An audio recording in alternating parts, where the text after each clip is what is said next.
Hey, happy Friday and welcome back to the Friday Funnies. You know, this is the last weekend of January and things are finally starting to look brighter. I mean, the sun is setting later, spring training is almost here, and Groundhog Day is just around the corner.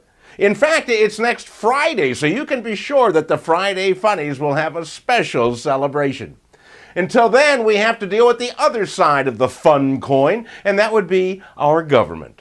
Our government shut down this week because they ran out of money, again, and then after not getting paid for 2 days, they reopened, and now all of the government departments are up and running again. My question is, do we really need all of those departments? For instance, do we need a full-time department of weights and measures?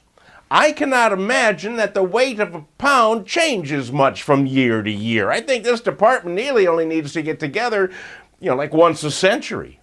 Well, the Friday Funnies are not a government department, thankfully, so we can say anything on just about anybody, and we often do.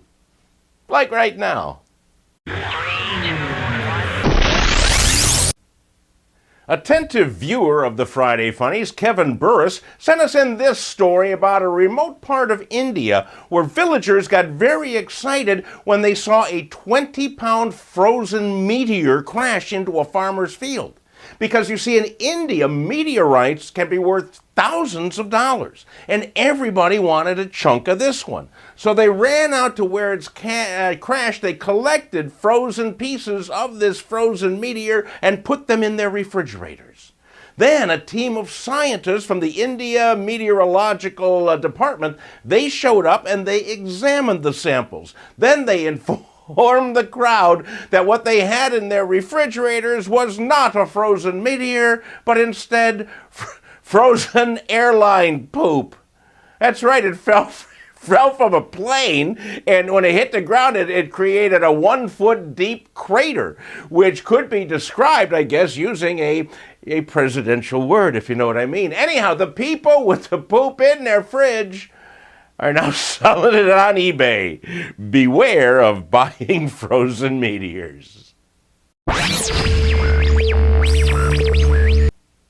Well, we have more Florida stories this week. Imagine that. And the first one comes to us from Clearwater, Florida, where Cruz Garcia Jr. and his accomplice, Crystal Dixon, went into a Clearwater pet shop. And then while Crystal distracted the clerk, Cruz fished out several exotic fish, put them in a bag, and put that bag down his pants.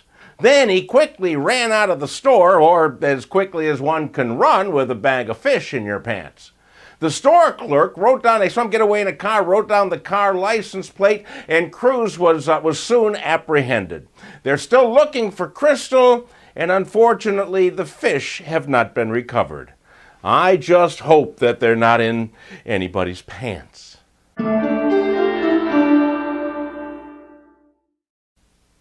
Hey, another Florida story this week in St. Petersburg, Florida. I don't know what's going on down there, but in St. Petersburg, 28-year-old Levi Miles wanted to impress Chloe Rimmer, who's a girl that he had met at the Vinoy Renaissance Resort. So as they were walking out of the resort, it was like a restaurant, Levi pointed to a yellow Ferrari in the parking lot, told the valet, "Hey, that's mine. I left the ticket in the car. I'll bring it right back." So the valet tossed him the keys, and the happy couple drove off. They were pulled over not too long after that for not having taillights on, because apparently Levi didn't know how to turn them on in the fancy car. And when the cop looked in the car, he spotted cocaine on the console, and there was pot in Chloe's pocket. This is a case of uh-oh. When the car was returned to its rightful owner, a 74-year-old lawyer, he said that he's going to sue the Marriott Corporation that owns that restaurant for damage to his car, and he wants to know what happened to his cocaine. Hey, that's it for another week, my friends. Thanks for watching. Please pass these along to everybody you know. Encourage them to subscribe to my YouTube channel, or just go to DaleIrvin.com and sign up for the Funnies. That said, see you next week. Groundhog Day.